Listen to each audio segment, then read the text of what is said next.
Hai semuanya, selamat datang kembali di channel saya. Semoga pada sehat walafiat ya. Kali ini saya mau cerita sesuatu yang agak beda, tapi hopefully bisa bermanfaat buat kalian juga. Jadi selama setahun terakhir ini, saya diam-diam mencoba beberapa kebiasaan baru. Enggak yang drastis-drastis banget sih, cuma hal-hal kecil yang ternyata ngaruh banget sama hidup saya. Nah, karena penasaran, saya coba cari tahu lebih dalam. Ternyata kebiasaan-kebiasaan ini emang ada penjelasan ilmiahnya juga loh. Jadi, di video kali ini, saya mau share 5 kebiasaan kecil yang diam-diam mengubah hidup saya. Yuk langsung aja kita mulai. Oke, jadi kebiasaan pertama yang mau saya ceritain adalah bangun pagi.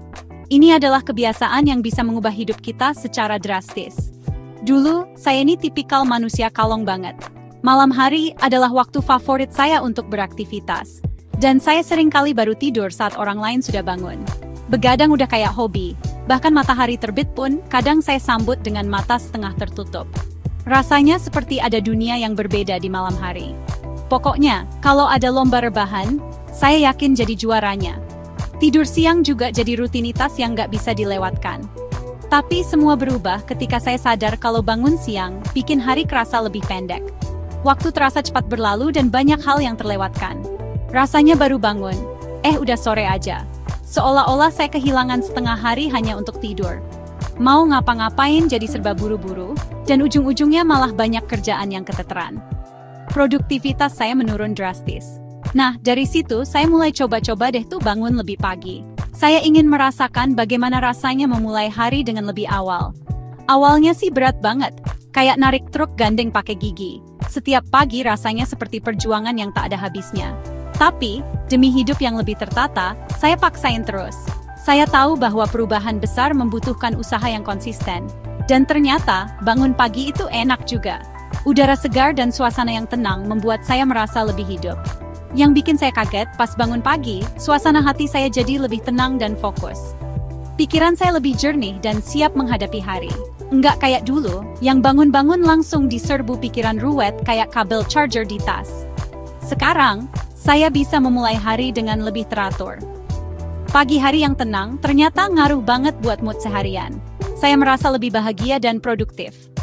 Selain itu, bangun pagi juga bikin saya punya waktu lebih banyak. Saya bisa melakukan banyak hal yang sebelumnya tidak sempat saya lakukan.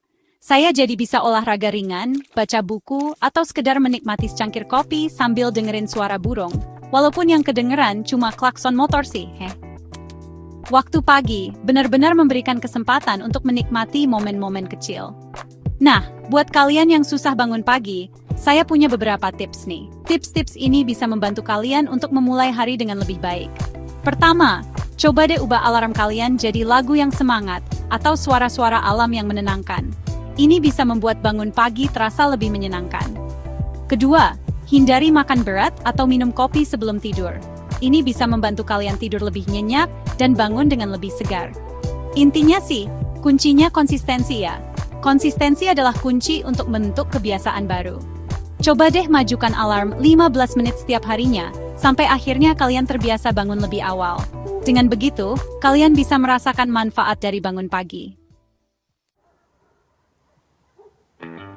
Kebiasaan kedua yang diam-diam mengubah hidup saya adalah membaca buku setiap hari.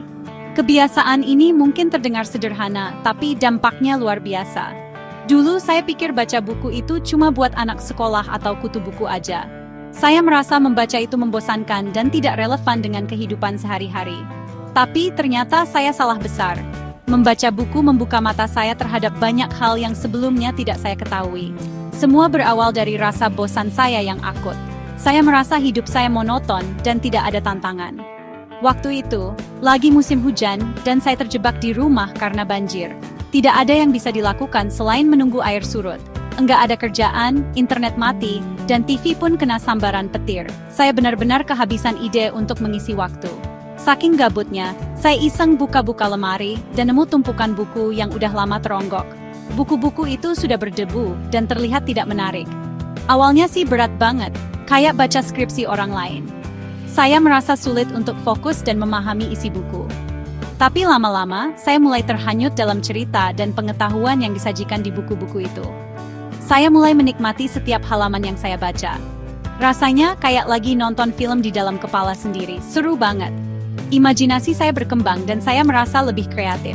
Dari situ, saya mulai rutin deh baca buku setiap hari, minimal 10-15 menit sebelum tidur. Ini menjadi ritual yang saya nantikan setiap malam. Dan ternyata, kebiasaan kecil ini ngaruh banget sama hidup saya. Saya merasa lebih berpengetahuan dan lebih bijaksana dalam mengambil keputusan. Wawasan saya jadi lebih luas, kemampuan berpikir kritis saya meningkat, dan kosakata saya pun bertambah. Saya merasa lebih percaya diri dalam berkomunikasi. Enggak cuma itu, membaca buku juga bikin saya lebih rileks dan tidur lebih nyenyak.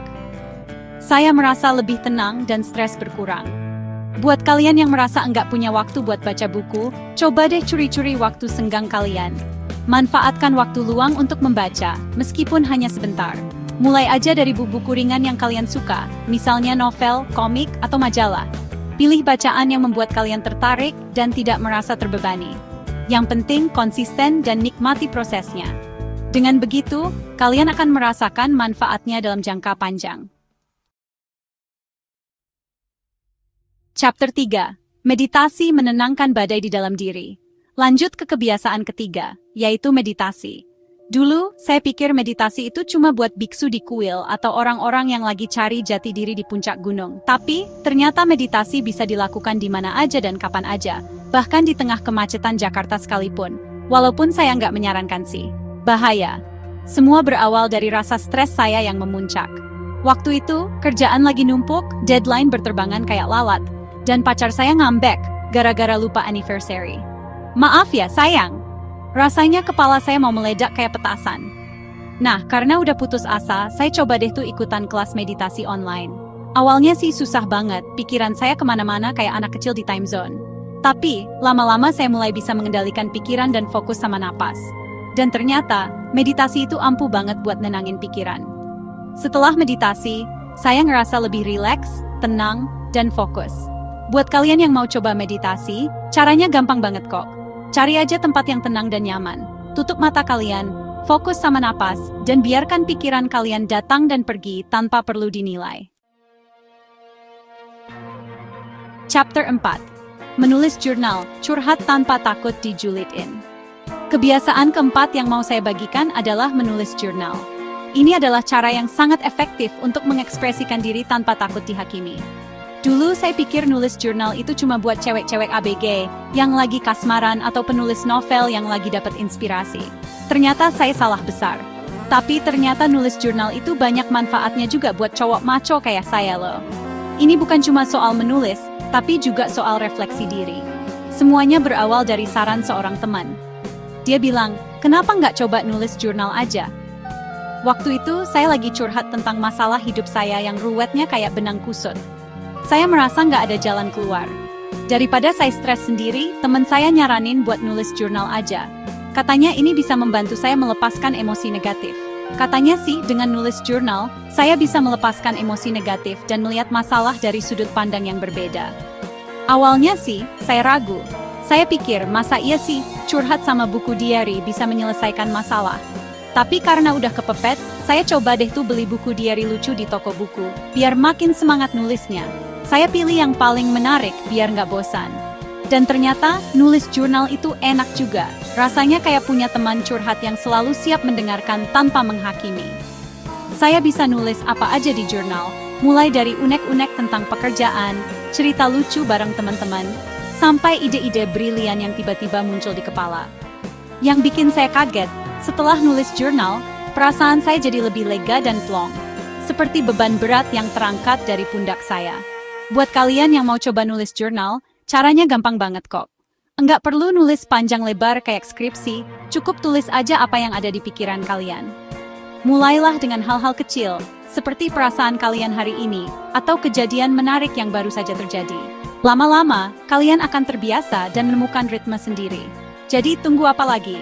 Ambil buku dan pena, dan mulailah menulis jurnal kalian sendiri. Siapa tahu, ini bisa jadi terapi yang kalian butuhkan. Menulis jurnal bukan hanya tentang mencurahkan isi hati, tapi juga tentang menemukan diri sendiri. Selamat mencoba. Enggak perlu nulis panjang lebar kayak skripsi, cukup tulis aja apa yang ada di pikiran kalian. Chapter 5. Berolahraga ringan, mencari keringat di tengah kesibukan. Dan kebiasaan kelima yang diam-diam mengubah hidup saya adalah berolahraga ringan. Dulu, saya paling anti sama yang namanya olahraga. Olahraga itu identik dengan keringat, capek, dan panas-panasan. Mendingan waktunya dipakai buat rebahan sambil nonton drama Korea, ya kan? Tapi semua berubah ketika saya sadar kalau badan saya udah kayak balon gas, melar kemana-mana. Naik tangga dikit ngos-ngosan, jalan kaki sebentar udah keringetan, dan perut saya mulai buncit kayak donat. Dari situ, saya mulai deh tuh termotivasi buat olahraga. Awalnya sih berat banget kayak mindahin gajah pakai sepeda. Tapi, demi kesehatan dan penampilan, saya paksain terus. Saya mulai dengan olahraga ringan yang gampang dilakukan di rumah, kayak jogging di tempat, push up, sit up, dan lompat tali. Dan ternyata, olahraga itu nggak seburuk yang saya bayangkan. Setelah olahraga, badan saya terasa lebih segar, bugar, dan tidur pun jadi lebih nyenyak. Buat kalian yang sibuk dan nggak punya waktu buat olahraga di gym, tenang aja. Kalian bisa kok olahraga ringan di sela-sela kesibukan. Outro. Terima kasih sudah menonton. Jangan lupa like, komen, dan subscribe untuk video menarik lainnya. Semoga cerita saya tentang 5 kebiasaan kecil ini bisa menginspirasi kalian ya. Sampai jumpa di video berikutnya.